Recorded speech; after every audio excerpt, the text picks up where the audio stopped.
What is up, guys? It's the Sound Alchemist here with the only one, Gershwin. and today we're back at it again to answer more of your questions in another spine-tingling episode of For the Greater. This is a video series where we answer the questions left by you, the viewer. If you have a question for us, comment down below. Put a question in front of your question because we get those questions first. If you enjoy our content and you want to support the channel, you can hit us up with a super thanks. If you do, we will answer whatever question you have and make it a thumbnail question. You will basically be leading the next Greater WAAAGH.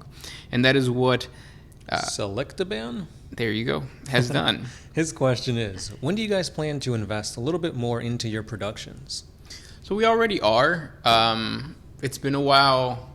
So there's this like weird thing with the channel of like, to answer your question, we're putting in a little bit more. We've gotten better cameras. The sound has improved. And we're trying new things as far as like different content. But what I have found is that it's difficult. There's three people that you kind of have to worry about when you're creating YouTube videos. You have to worry about you, the artist, like what you want to create. You got to worry about the viewers, what are they actually consuming, and then you got to worry about YouTube, like what is YouTube's algorithm, I guess. Yeah, what are they pushing out? What are they promoting? That kind of stuff. Yeah, so right now I've noticed that long form stuff is really catching on, podcasts and all that kind of stuff on YouTube. So the algorithm wants that. Me as an artist, I want to create, for me, like terrain tutorials and stuff like that. But then you guys are here for the lore. So it's one of those weird situations where like nothing is really matching. So we kind of have to work around that. So that might be why sometimes it feels like, what's going on with the channel?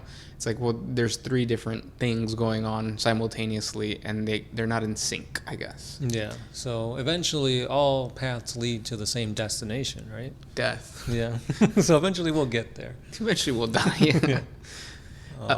But a couple weeks ago, I think it was the Major Kill dude. He made a video explaining like, why are Warhammer 40K lore channels going down? And like, I think the main point was that there's so much competition.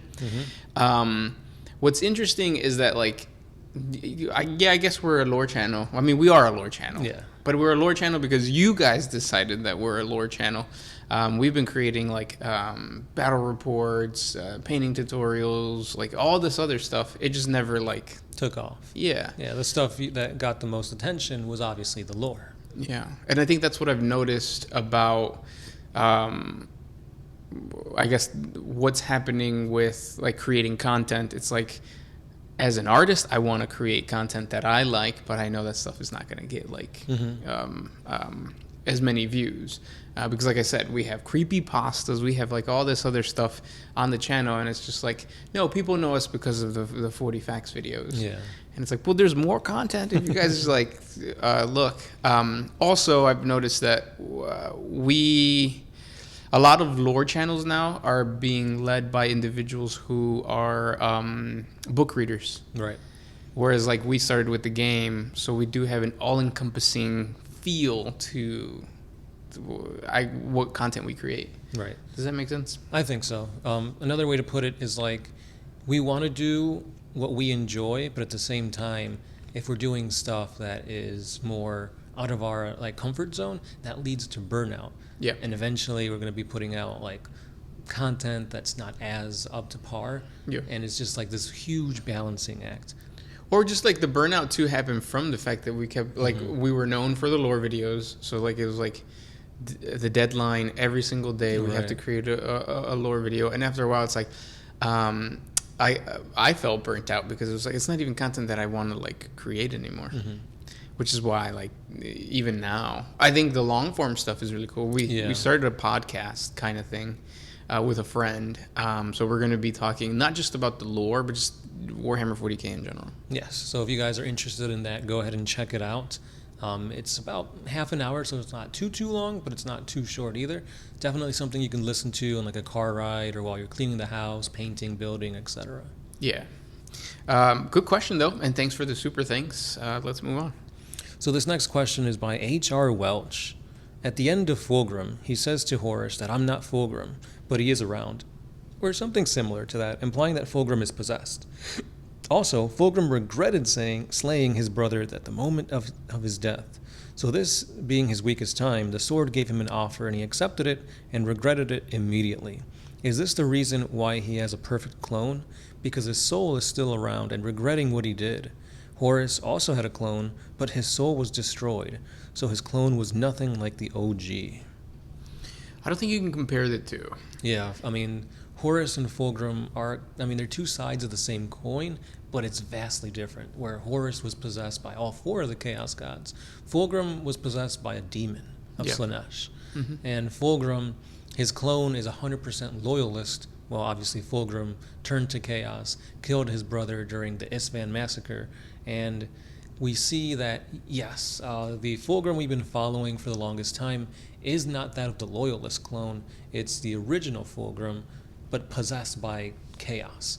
So the original, non-Chaos possessed Fulgrim is trapped in a painting. Yes. So it's like there's kind of three Fulgrims running around, but at the same time, there's only one true original. So it's very kind of convoluted, but it's a very interesting piece of lore that I wish GW would focus and touch more on. But of course, it's Slaanesh stuff, so they just ignore that. Yeah.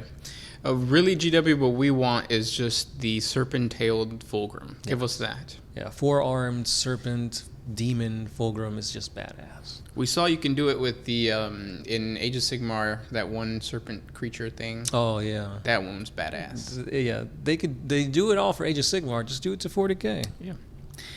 Next question comes from JDay1480. Which chapter do you think is best equipped to train to counter the Minotaurs? So the Minotaurs are a very awesome chapter of Space Marines because they follow the orders of the High Lords.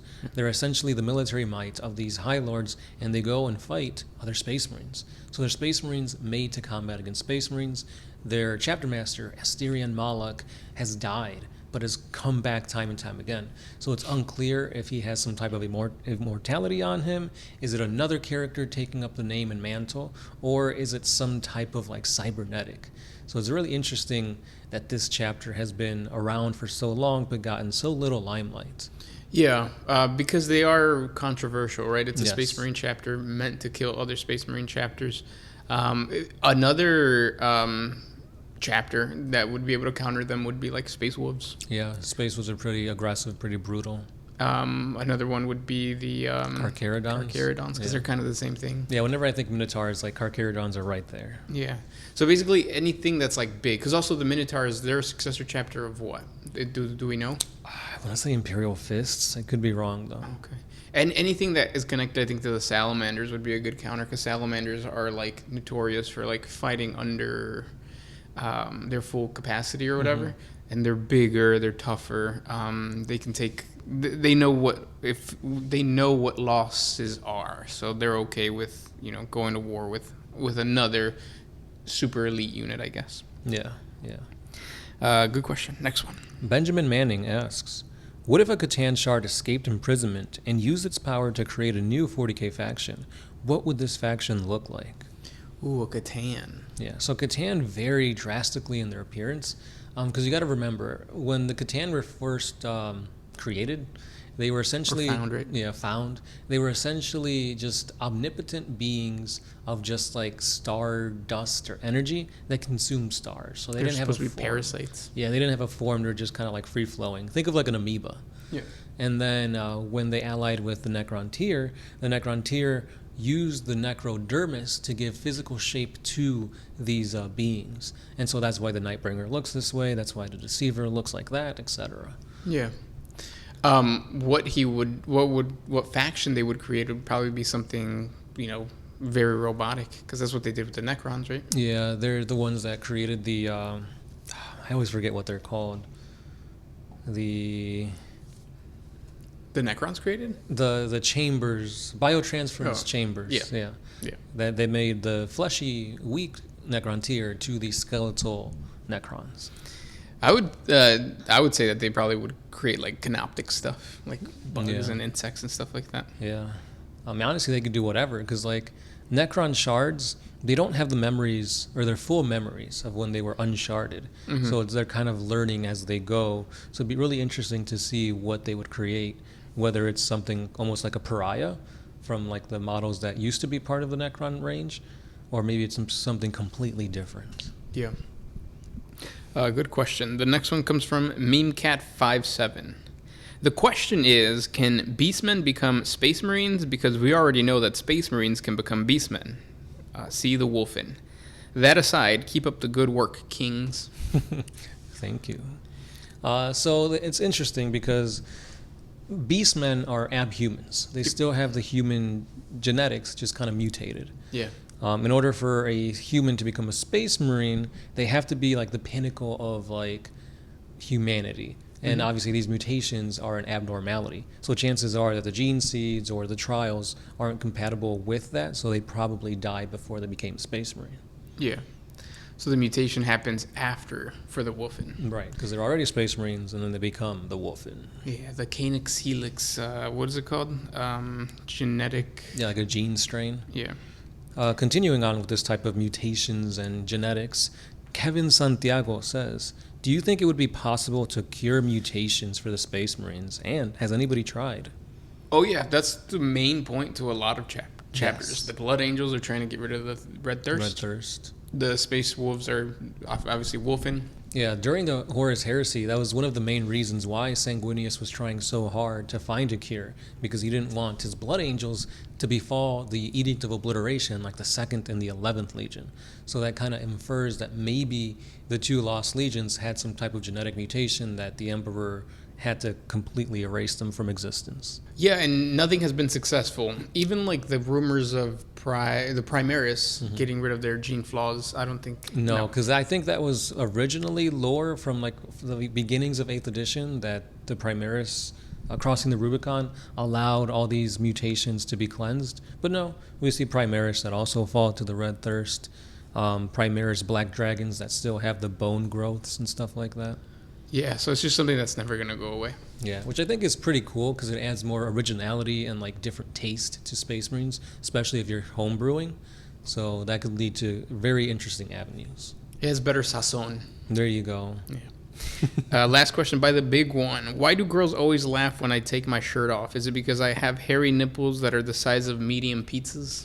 Are your nipples the size of medium pizzas, or is it the areola? Because they're 2 different parts of the breast. Also, I don't think men can have large areolas. I think just genetically we're not built that way. Unless you're a Space Marine who has a mutation to have genetically large areolas. Yes, like the black dragons. There you go. Yeah. And those were the questions for today. If you guys have more questions for us, please comment down below. Thank you so much for hanging out with us, and we'll talk tomorrow. Yeah, as always, it's the Sound Alchemist here with Kershwan. and we are out.